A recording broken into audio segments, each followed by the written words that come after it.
সন্তান আল্লাহ তাআলার পক্ষ থেকে এক বিশেষ নিয়ামত। এই নিয়ামতের মর্ম শুধুমাত্র তারাই বুঝে যাদের ঘরে সন্তান নেই। রাসূল সাল্লাল্লাহু আলাইহি ওয়াসাল্লাম আমাদের সন্তানদেরকে উত্তমভাবে প্রতিপালন করতে বলেছেন এবং তাদেরকে উত্তম শিক্ষায় শিক্ষিত করতে বলেছেন, কেননা একজন নেক সন্তান হলো বাবা মায়ের জন্য পৃথিবীতে রেখে যাওয়া সর্বোত্তম সাদাকা। রাসূল সাল্লাল্লাহু আলাইহি ওয়াসাল্লাম বলেছেন, মৃত্যুর পরেও মানুষের যে আমলগুলো চলমান থাকবে তার মধ্যে হতে অন্যতম একটি হলো ওয়ালাদুন সালিহুন ইয়াদউ লাহ, সেই নেক সন্তান, যেই সন্তান বাবা মায়ের মৃত্যুর পরে তাদের জন্য দোয়া করবে।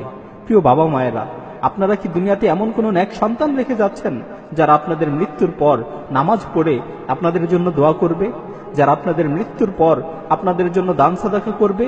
আপনারা কি এমন কোন আল্লাহভীরু সন্তান রেখে যাচ্ছেন যারা আপনাদের মৃত্যুর পর আপনাদের মাগফিরাতের জন্য প্রভুর দরবারে কাকুতি মিনতি করবে, যারা আকাশের দিকে দুহাত তুলে চোখের পানি ছেড়ে দিয়ে বলবে, রব্বির হামহুমা কামা রব্বায়ানি সাগীরা, হে আমার প্রতিপালক, আপনি আমার বাবা মায়ের প্রতি অনুগ্রহ করুন যেভাবে শিশুকালে তারা আমার উপর অনুগ্রহ করেছিল।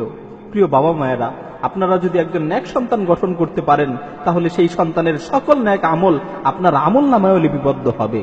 আপনার মৃত্যুর পরেও আপনার নেক আমল বন্ধ হবে না। আপনার সন্তান জীবনে যত ওয়াক্ত নামাজ পড়বে, যত পরিমাণ দান সাদাকা করবে, যতগুলো রোজা রাখবে, যতবার হজ করবে, যত ভালো কাজ করবে, সকল ভালো কাজের সমপরিমাণ সওয়াব আপনার আমল নামায়ও লিপিবদ্ধ হবে। কেননা আপনারাই তো আপনাদের সন্তানদের উত্তমভাবে প্রতিপালন করেছেন, তাদেরকে দ্বীনের পথে চলতে শিখিয়েছেন। আল্লাহ তাআলা পবিত্র কালামে মাজিদে ঈমানদারদের লক্ষ্য করে বলেন, ইয়া আইয়ুহাল্লাযীনা আমানু কু আনফুসাকুম ওয়া আহলিকুম নারা, হে ঈমানদারগণ, তোমরা নিজেরা জাহান্নামের আগুন থেকে বাঁচো এবং তোমাদের পরিবার পরিজনদের জাহান্নামের আগুন থেকে বাঁচাও। আল্লাহ তাআলা এই আয়াতে শুধুমাত্র নিজেদের বাঁচতে বলেননি, বরং পরিবারকে জাহান্নামের আগুন থেকে বাঁচাতে বলেছেন। প্রিয় বাবা মায়েরা, আপনারা এমন এক সময়ে আপনাদের সন্তানদেরকে প্রতিপালন করছেন যখন সর্বত্রই ফিতনার ছড়াছড়ি। এজন্যই সর্বদা সাবধান থাকবেন এই ভয়াবহ ফিতনা যাতে আপনার পরিবারকে গ্রাস করতে না পারে। আপনার সন্তান যাতে কিছুতেই এই ফিতনায় নিমজ্জিত না হয়ে যায়। আপনার সন্তানকে উত্তম চরিত্রে চরিত্রবান করুন। আপনার সন্তানকে সর্বদা সদাচার শিক্ষা দিন, সর্বদা তাকে ভালো কাজে সহায়তা করুন এবং খারাপ কাজ থেকে বিরত রাখুন। আপনার সন্তানকে দ্বীনি শিক্ষায় শিক্ষিত করুন। আপনার সন্তানকে আল্লাহভীরু সন্তান হিসেবে গড়ে তুলুন। প্রিয় বাবা মা, সন্তানের জন্য বেশি বেশি করে আল্লাহর কাছে দোয়া করুন, কেননা বাবা মায়ের দোয়া আল্লাহ তাআলা কবুল করে থাকেন।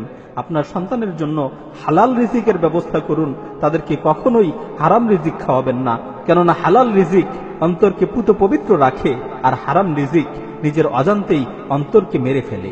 হে ওই সকল বাবা মায়েরা যারা নিজেদের সন্তানদেরকে উত্তমভাবে প্রতিপালন করছেন না, যারা নিজেদের সন্তানদেরকে দিনদার সন্তান হিসেবে গড়ে তুলছেন না, আপনারা মনে রাখবেন আপনার সন্তান জীবনে যত খারাপ কাজ করবে তার সমপরিমাণ গুনাহ আপনার আমল নামায়ও লিপিবদ্ধ হতে থাকবে। কারণ আপনার সন্তান আপনার কারণে খারাপ হয়েছে।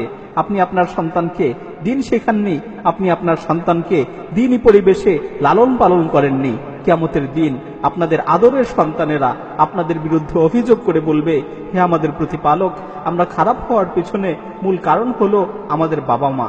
আমাদের বাবা মা আমাদের দিন শেখায়নি, তারা আমাদের কোরআন শেখায়নি, তারা আমাদের জন্য গানের টিচার রেখেছিল, তারা আমাদের জন্য নাচের টিচার রেখেছিল, কিন্তু কোরআন শিখার কোনো ব্যবস্থা তারা আমাদের জন্য করেনি।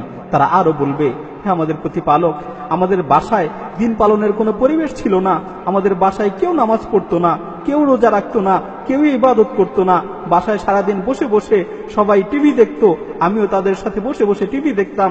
আমাদের বাবা মা কেউই কখনো এই হারাম কাজগুলো থেকে আমাদের বারণ করতো না। এই অভিযোগ করে সে চিৎকার করে বলবে, রব্বানা আতিহিম দি'ফাইনি মিনাল আযাব, হে আমার প্রতিপালক, যেহেতু আমি তাদের কারণে পথভ্রষ্ট হয়েছি, যেহেতু আমি তাদের কারণে গুনাহগার হয়েছি, যেহেতু আমি তাদের কারণে খারাপ হয়েছি, আপনি তাদেরকে দ্বিগুণ শাস্তি দিন, আপনি তাদেরকে দ্বিগুণ শাস্তি দিন। হে বাবা মায়েরা, সেদিন আপনার সন্তানের এই অভিযোগের ব্যাপারে আপনাদের কি জবাব রয়েছে? সেদিন আল্লাহ তাআলার সামনে আপনি কি জবাব দিবেন? প্রিয় বাবা মায়েরা, আপনারা আপনাদের সন্তানদেরকে প্রতিপালনের ব্যাপারে আল্লাহ তাআলাকে ভয় করুন। আপনাদের সন্তানদেরকে ইসলামী শিক্ষায় শিক্ষিত করুন। আপনাদের ঘরগুলোতে দ্বীনী পরিবেশ তৈরি করুন। দোয়া করি আল্লাহ তাআলা যেন আমাদের সকলকেই নেক সন্তান দান করেন এবং আমাদের কলিজার টুকরো সন্তানগুলোকে তার দ্বীনের জন্য কবুল করেন। আমিন।